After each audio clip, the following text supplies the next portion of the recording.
est-ce qu'on peut aussi faire ça avec des insectes, Laura? Alors oui, tout à fait. Par exemple, un exemple très concret, quelqu'un qui va être allergique au niveau des piqûres d'abeilles, de guêpes, etc. Ouais, et on va carrément. avoir un nid qui va s'être fait juste au-dessus, par exemple, de notre salon de jardin d'été. Oui. Bon, ben alors on a une option, hein. Soit on fait intervenir quelqu'un et puis il nous déloge le nid, question, quoi. voilà. Oui, carrément. D'accord. Soit sinon on peut faire une communication avec et en fait on leur explique. Alors là par contre quand on va s'intéresser à des insectes, par exemple si c'est à une fourmi, ça va être à la fourmilière. Oui. Si c'est une abeille, ben, c'est à la ruche entière, c'est à la colonie entière. On va pas s'adresser qu'à une abeille. Bah non. Et en fait de toute façon quand bien même on communique avec une abeille, elles sont toutes reliées, elles communiquent Oui, constamment mais de toute entre elles. façon, oui, c'est ça, Voilà. c'est ça. Donc en fait on communique avec toute la ruche. Quand ça va être comme ça, et on va leur transmettre le message comme quoi que ben, si elles continuent de s'installer là, elles risquent de nous gêner. Nous, on va les gêner. Ou alors, si elles sont déjà vraiment bien installées, parce qu'on revient de vacances et puis ben voilà, le nid il n'est pas en construction mais il est déjà fait, on va leur expliquer et bien on va voir que ces abeilles ou guêpes, elles vont faire le tour, c'est-à-dire qu'elles vont contourner le passage où nous on va vivre. D'accord. Elles vont faire le contour.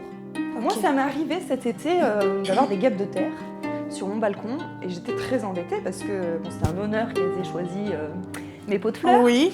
Mais j'étais très embêtée parce que j'ai pas un balcon très large, j'ai des animaux, j'aime aller sur mon balcon et en profiter. Et j'avais pas envie de leur laisser mon balcon en fait juste pour elles. Donc je leur ai expliqué, je leur ai dit que là c'est trop dangereux que ce soit pour elles, pour moi, mais par contre qu'elles pouvaient pas faire leur nid sur mon balcon, qu'elles pourraient revenir le jour où j'aurai un jardin, mais par contre que je les autorisais à chasser sur mon balcon. Mais tu leur parles comme tu es en train de me parler là. Alors moi, ça veut dire que tu te mets à côté d'eux, donc si c'est une ruche, enfin la fourmilière, peu importe, tu te mets à côté et vraiment là tu parles à haute voix. Non, en fait c'est vraiment... c'est quoi, télépathie? C'est de la télépathie. Ah. C'est de la télépathie. En fait, si tu veux, alors il y a différentes personnes qui font de la communication animale, chacun, comme ce que je te disais au début par rapport aux énergéticiens, chacun a sa manière de fonctionner. Il y a des personnes qui vont sentir des odeurs avec la communication animale, qui vont sentir des odeurs, il y en a qui vont sentir des émotions, il y en a qui vont voir à travers leurs yeux, il y en a qui vont... Enfin voilà, ça dépend en fait, de la manière de communiquer. Moi, quand je communique, je peux avoir... C'est comment... Parce que... Alors, excuse-moi de faire une pause. Je crois que c'est clairaudient... Clairvoyance, clairsentience, je crois. Oui, voilà. Je suis pas trop... Bon, comme là, on n'est pas trop sur par rapport à ça. Normalement, on les nomme, si vous voulez... les gens qui ont cette capacité à voir, à entendre, au toucher, à sentir, voilà, olfactif. Oui, olfactif aussi, oui. Voilà. Et voilà, ça a des noms bien spécifiques, alors je ne sais plus vraiment, mais j'ai plus non plus exactement les termes, je n'ai pas envie de dire des bêtises. Voilà. Mais voilà, en tout cas, voilà, moi quand je fais de la communication animale, je vais les entendre parler. Un peu comme nous on parle. Bien sûr, je vois pas leur bouche bouger comme dans les films, dans les dessins animés. C'est pas comme ça que ça se passe, mais c'est vraiment de la télépathie. Et ça m'arrive même que certains animaux, ils ont vécu des trop gros traumatismes, ils ne souhaitent pas s'exprimer avec des mots, et là ils vont transmettre des brides d'images. Voilà. Donc même les insectes et les animaux peuvent avoir des traumatismes. Non, mais parce que je sais qu'il y en a qui vont me dire mais qu'est-ce qu'elle raconte? Qu'est-ce qu'elle est en train de me pondre elle Si. Mais si. Et puis en fait, voilà, les animaux, la nature, elle n'est pas contre nous en fait. La nature, elle vit en harmonie, tous ensemble. Donc, et nous, on est un peu ceux qui bagarrent un petit peu la nature. Déjà, il faut savoir que la nature, elle a déjà été là avant nous. Oui, c'est ça. Donc ça, c'est bien de le rappeler aussi. Donc c'est un peu ça, quoi. Ok, super. C'est tout à fait possible avec les insectes. D'accord. Alors, du coup, je vais repartir sur une question là, que je voulais te poser, mais c'était important qu'on puisse comprendre qu'est-ce qu'était la communication animale. Donc, du coup, peux-tu me partager une expérience particulière, touchante ou marquante que tu as vécue en tant que guérisseuse, quoi. Bien sûr. Alors, donc un jour, j'ai une dame qui m'appelle pour son chat. Voilà, et puis elle me dit, écoutez, voilà, je vous appelle pour mon chat parce que je suis embêtée, il s'arrache les poils au niveau du ventre, et puis il est tout nu au niveau du ventre, et je voudrais savoir pourquoi, comprendre en fait, pourquoi il fait ça. Oui. Ok, je crois qu'elle me semble qu'elle avait déjà vu des vétérinaires et tout ça, mais n'avait pas vraiment trouvé de finalité à la problématique. Enfin, voilà, c'était un chat stressé, mais en dehors de ça, le chat il continuait à s'arracher les poils, quoi. Donc il avait un traumatisme du coup. Et donc en fait moi au début je ne savais pas oui. inventer la communication. Toi tu savais. Alors la communication, voilà, moi je la fais en distanciel généralement, donc d'après une photo. Je n'ai pas rencontré en personne l'animal avant de communiquer avec lui.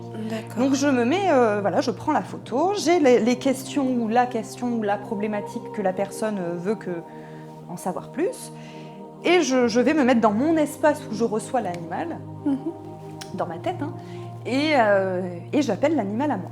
Si l'animal est disponible... Avec son nom, avec son prénom, voilà, son surnom. Ok.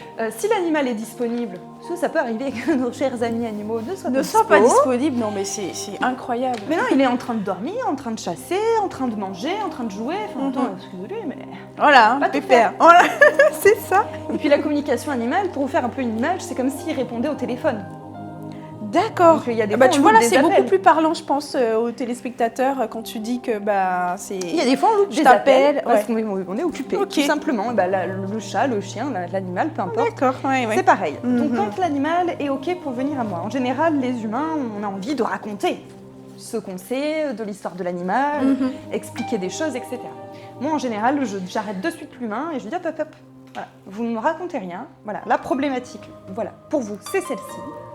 Ok, maintenant, c'est moi qui vais faire mon travail avec l'animal. Et après, je reviendrai vers vous. Et là, on pourra échanger, on pourra discuter. Et il n'y a pas de souci. Et donc, ce chat en question, voilà, elle me dit, ok, il a ça. Très bien. Donc, je fais ma communication. L'animal vient à moi. Et je lui demande de m'expliquer, qu'est-ce qui lui arrive, quelle est son histoire, pourquoi il s'arrache les poils. Et là, le chat m'explique qu'en gros, il ne peut pas me le dire avec des mots. C'est pas possible pour lui parce que c'est trop dur ce qu'il a vécu. Et je l'entends et je lui dis ok, très bien, montre-le-moi. Montre-moi avec des images ce que tu as vécu. Ça me met des frissons d'y repenser. Et donc en fait, j'ai vu un appartement, un squat abandonné avec plein de congénères, dans la maladie, dans la crasse, la mort, tout ça, quoi, hein, vraiment un truc un peu glauque. Hein.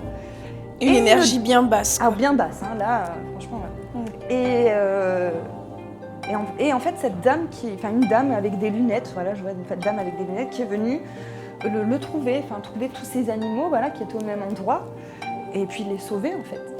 Et donc après, il a eu un petit passage en association qui ne lui avait pas beaucoup plu, et puis après, il avait trouvé sa famille pour la vie, sauf que son humaine, elle aussi, elle avait vécu des traumatismes. En fait, ils se sont attirés un peu près. Voilà. Et donc, quand j'ai demandé à l'animal quel était le traumatisme que son humaine avait vécu pour essayer de soulager, et quand elle repense à ça, ça n'appuie pas sur ses blessures à lui et qu'il ne se renvoie pas la balle. Sauf que là, le chat m'a fait comprendre qu'en fait, je n'en saurais pas plus en communication et que si je voulais en savoir plus, fallait que je me déplace, que j'aille voir son humaine. Ce chat avait du caractère, du coup. En général, et donc là, j'appelle son humaine et puis je lui explique ce que je sais. Elle, je ne savais pas, moi, qu'elle était au courant de l'histoire de son chat. Donc, elle a pu me confirmer mes dires. Donc, ça t'a rassuré même déjà par rapport à ce que tu apportes. Ah oui, puis c'était fort quoi, comme communication. J'en ai versé quelques larmes parce que ce qui m'a le plus touchée dans tout ça, c'est malgré toutes ces mésaventures qu'il a pu vivre, ce chat. Il n'avait pas perdu foi en l'amour et en l'humain. Et ça c'est beau ça. Il attendait, il attendait pas de retour, mais il avait toujours de l'amour en lui. Quoi. Il n'était pas du tout plein de haine, il était rempli d'amour ce chat. Rempli d'amour. Ça m'a beaucoup touchée. Et donc j'explique tout ça à cette dame. Cette dame elle est un petit peu bouche bée parce que je lui raconte, parce que moi j'en avais aucune idée de ce qui s'était passé dans la vie de son chat. Et je lui explique que pour la suite, s'il y avait vraiment que je soulage son chat, il va falloir que j'aille chez elle pour faire un soin sur les deux et travailler sur les deux en même temps. Très bien, on fixe un rendez-vous.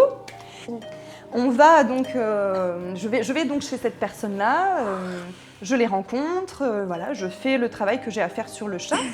Et puis je me positionne derrière cette dame, je mets mes mains sur les épaules de cette dame et en fait au moment où je mets mes mains au-dessus de ses épaules, je comprends ce qu'elle a vécu, je comprends que le traumatisme, il fera toujours partie d'elle. Et je comprends surtout que c'est quelqu'un qu'elle a perdu, qui lui était très cher et que cette personne-là, elle était jeune quand elle est décédée. Donc là, la dame, elle se retourne parce que de base, je viens pour son chat. Et me dit, mais comment vous savez ça, quoi? Elle m'a rien dit, hein, la dame. Hein.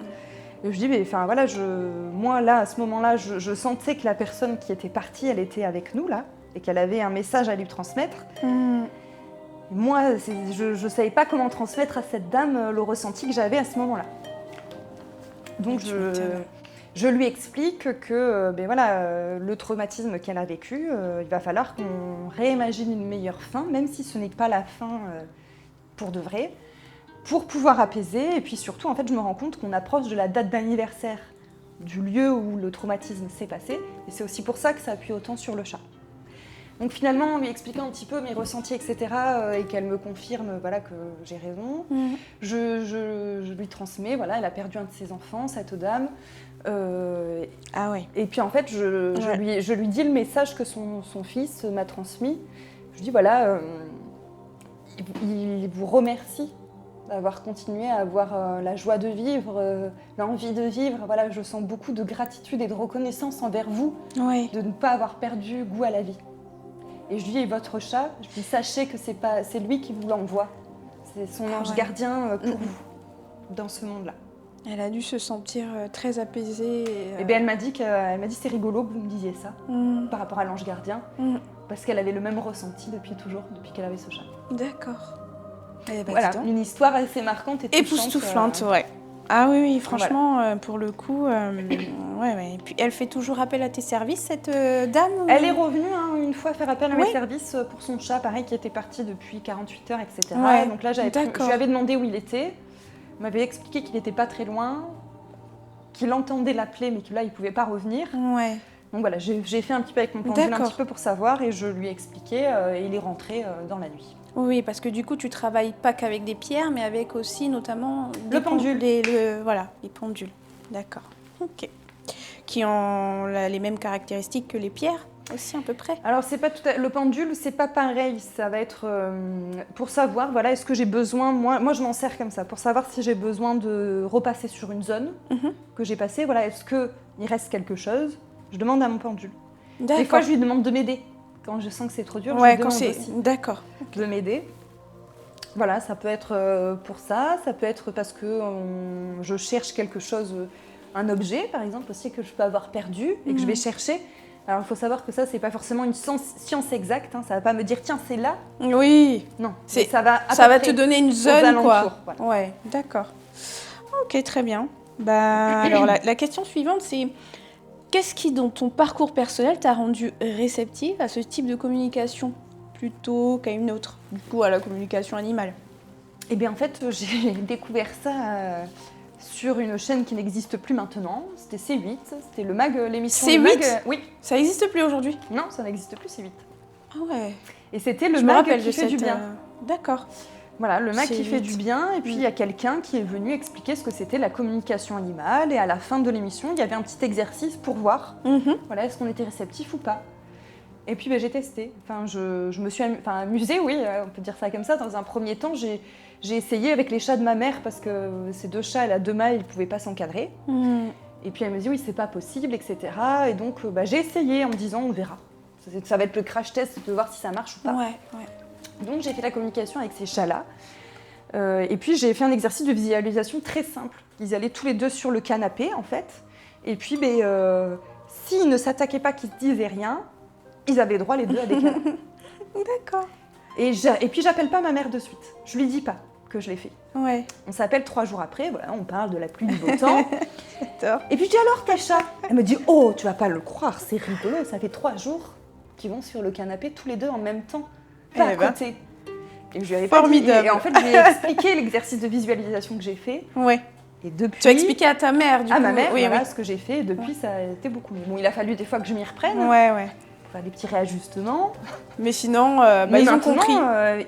Ils habitent ensemble sans se bagarrer tout le temps, sans s'attaquer, sans être agressifs l'un vers l'autre. D'accord. Ok. Parfait. Est-ce que la communication animale sert plus qu'à l'animal ou l'humain, du coup? Alors, elle peut servir autant à l'un qu'à l'autre, j'ai envie de dire. Ouais. Mais par contre, la communication animale, quand on en fait, c'est pour le bien-être de l'animal. De l'animal, ouais, de base. C'est-à-dire, par exemple, je ne ferai pas une communication, mesdames ou messieurs, pour savoir ce qui se passe à la maison quand votre conjoint n'est pas là. Voilà, au moins ça c'est dit. Ça, je ne fais pas. Au moins ça c'est dit. Très bien. Prochaine question. Est-ce que tous les animaux peuvent communiquer de la même manière ou chacun a son propre langage comme nous, les humains, sur Terre, ici, bas? Chacun, oui, peut avoir son propre moyen d'expression. Voilà, comme je disais tout à l'heure, là, le chat n'avait pas voulu me parler avec des mots, m'expliquer concrètement. Donc, il me l'a expliqué par des images qu'il m'a retransmises. Ouais. D'accord. Ça m'est déjà arrivé, par exemple, aussi une fois de partir avec mes chats, parce que j'ai des chats et je pars en vadrouille avec. Et puis, il y en avait une qui avait fait la java la nuit, je la fais sortir, je me réveille le lendemain matin, je l'appelle, pas de chat. Là, pas bien, hein, là, petit coup de stress. Ah oui. Ouais. Et puis, je me dis, plutôt que de partir dans le stress, etc., je sais faire de la communication quand même. Oui. Je fais de la communication. T'étais tranquille. Elle m'indique qu'elle sait pas trop où elle est, qu'elle n'est pas sereine, machin, etc. Mais d'après ce qu'elle me dit, j'arrive pas à savoir où elle est. Donc, je lui ai demandé de me montrer ce qu'elle voyait à travers ses yeux. Et 5 minutes après, je l'avais trouvé. Eh ben dis donc. Attends, jusqu'à travers les yeux du chat, tu arrives à... Je lui demande qu'elle m'envoie en image, parce qu'elle, elle voit. Ça. Je lui ai dit, ok, vas-y, montre-moi. C'est comme si moi, là, je visualisais l'armoire. Ah là, mais c'est... Là, qu'elle est cachée en dessous, et elle va me visualiser ce qu'elle voit en face. Ouais. Et donc, je me dis, ok, on est resté là. C'est fou. Ça me... Non, mais excuse-moi, hein, je suis juste... Pas de souci. C'est... Waouh, c'est vraiment fascinant comme... D'accord, ok. Très bien. Bah, du coup, là, ce que je vais te proposer, c'est de finir sur des petites questions. Peut-être 3-4 questions à finir. Okay. Et voir si tu pourrais nous faire une petite démonstration, parce que j'ai vu que tu nous as apporté... bon, ça fait partie de la décoration, mais quand même. Alors ça, tu vas nous expliquer, c'est le bol tibétain. Voilà, tu nous expliqueras après, etc. Très bien. Donc, alors pour finir... Avec les dernières petites questions, comment vois-tu l'évolution de la reconnaissance des guérisseurs et des pratiques alternatives dans notre société actuelle? Alors, je ne sais pas si tu arrives à... ou tu souhaiterais que je reformule la question. Peut-être que tu la reformules un petit peu pour être sûre de ne pas répondre à côté. Oui, alors en gros, à travers cette question, je voulais savoir, dans le monde dans lequel on vit aujourd'hui, pour toi, quelle est... Est-ce que cette pratique voilà, des guérisseurs, de magnétiseurs, etc., est-ce que dans notre société actuelle, tu penses qu'il va y avoir une évolution progressive ou ça va plutôt mourir? Les gens vont vraiment se déplacer pour aller voir des magnétiseurs guérisseurs? Voilà, je sais pas. Voilà. Est-ce que tu penses que voilà, ça va monter en crescendo ou ça va plutôt s'affaisser parce qu'aujourd'hui avec l'IA et tout ce qui... Voilà. Alors oui, mais l'IA ne remplacera jamais les médecins, hein, même si elle aide à la recherche, elle ne remplacera jamais les médecins, elle ne remplacera jamais l'humain pour moi, l'IA. Non, mais parce l'authenticité, hein, oui, on se le dise concrètement. Ouais. Puis je pense que... Non, mais parce qu'aujourd'hui, sans te couper, j'ai vu au jour d'aujourd'hui, avec l'intelligence artificielle, les gens ont maintenant des petits amis ou des petits copains IA. Oui. Ça va loin quand même. Ça va loin. Je pense qu'on n'est pas au bout de nos peines. Oui. Enfin, il y aura du bon c'est pour ça que... Il y aura du bon, mais aussi beaucoup de négatif, à mon avis. Ouais. C'est qu'un avis personnel, là. Mais je pense qu'il faut qu'on revienne aux choses un petit peu essentielles. La base. Le bonheur, qu'est-ce que c'est le bonheur?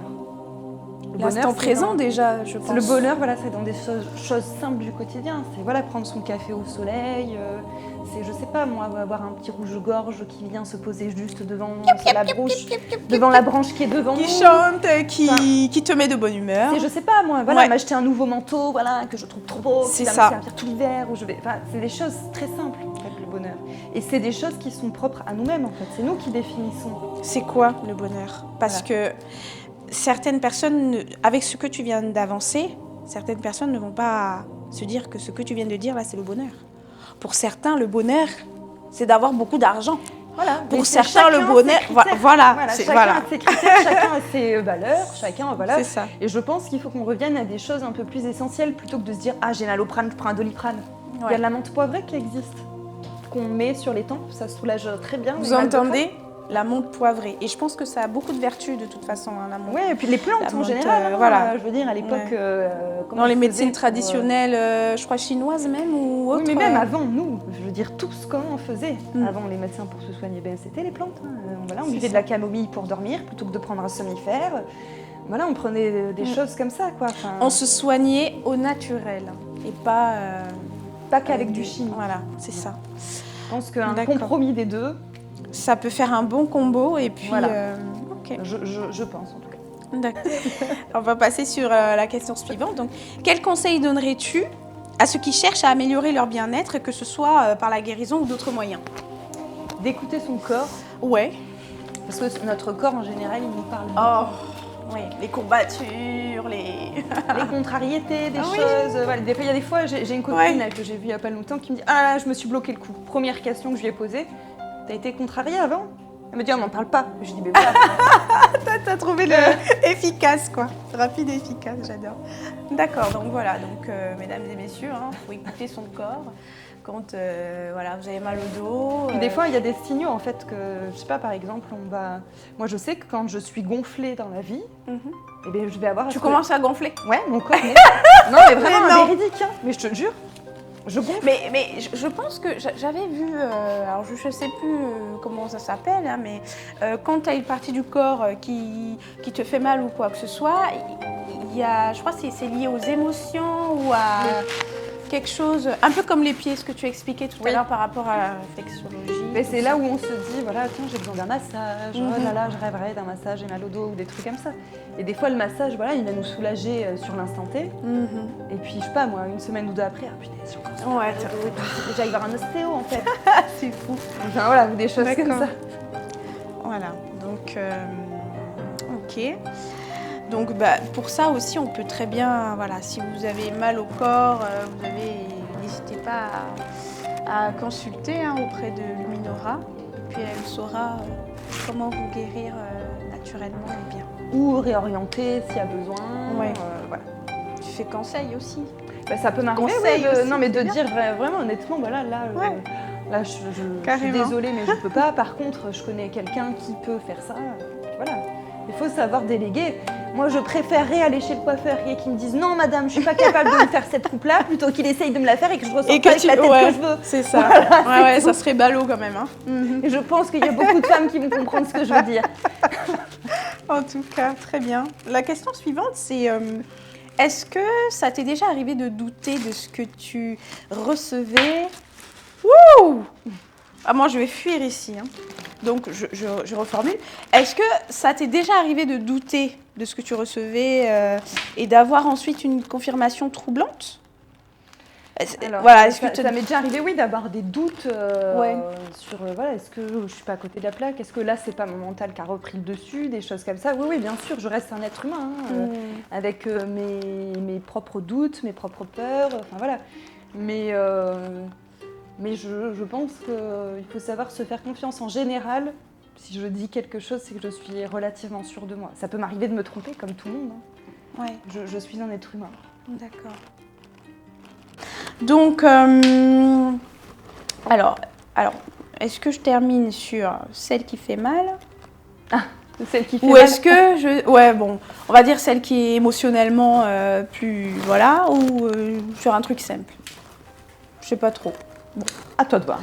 Je par plus simple et après on verra, donc reformule. Est-ce qu'un animal, même mort, t'a déjà dit quelque chose que tu n'étais pas prête à entendre? Donc pour moi, avec la communication avec un animal mort, enfin défunt, c'est pas vraiment de la communication animale, c'est plus un contact défunt, du coup, vu que l'animal n'est plus là. Mais en effet, on peut différencier en fait. Quand on fait une communication, genre admettons, c'est un animal qui est perdu. D'après une photo, en fait, quand on voit rien, en fait, on voit que de la lumière quand l'animal est mort. Ah ouais?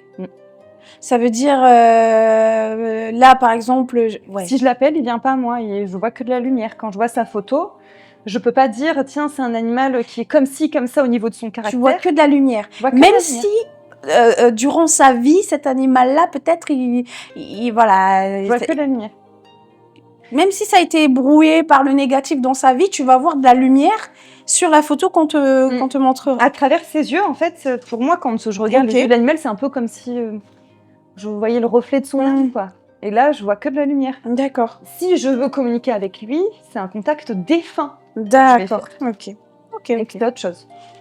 D'accord, ça marche. Bah écoute, parfait. En tout cas, je te remercie, Elora, Luminora, voilà, pour ceux qui ont suivi la chaîne Wality Bay aujourd'hui sur la thématique des guérisseurs, les magnétiseurs. Qui sont-ils vraiment?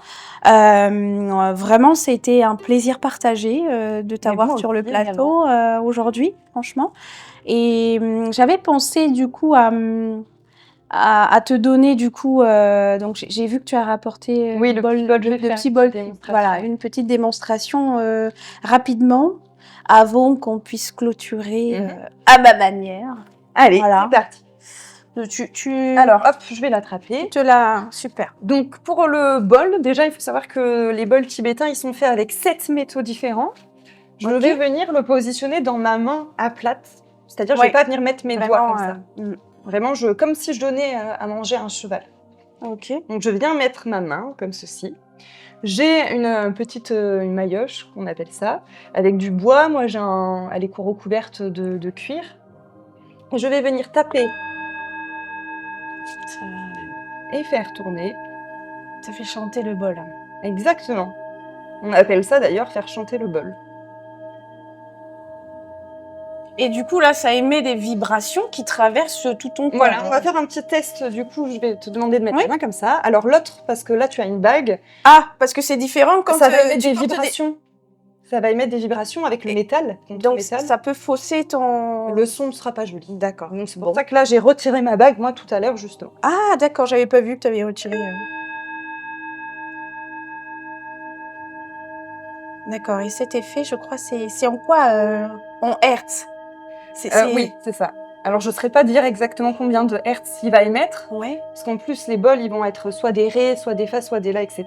D'accord. Et ils vont chacun émettre un son différent. Et souvent, les bols, ils sont reliés au chakra. Bon, on revient à nos chakras de tout à l'heure. Ouais, de tout à l'heure, tout à fait. Voilà, et donc les vibrations, en fait, comme on est fait principalement de liquide, d'eau et de sang, ça va venir faire bouger tout ça. Si je mets de l'eau dans un bol, elle va venir faire ça. Et c'est ce qui se passe dans notre corps. C'est trop top. D'accord. Ah, bah c'est super. Merci beaucoup. Alors, hop, je vais le reposer. Merci en tout cas, mesdames et messieurs, de nous avoir suivis aujourd'hui pour cette thématique.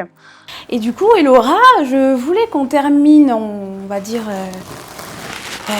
bien par rapport à Wality Bay qui est femme de cœur. Voilà, pour que tu puisses... Voilà, c'est mon petit rituel que je vais faire, je pense, à chaque fois. Où tu vas écrire voilà, un petit mot, laisser ta trace, laisser ton empreinte, comme quoi tu étais la première à passer, voilà, avec le stylo.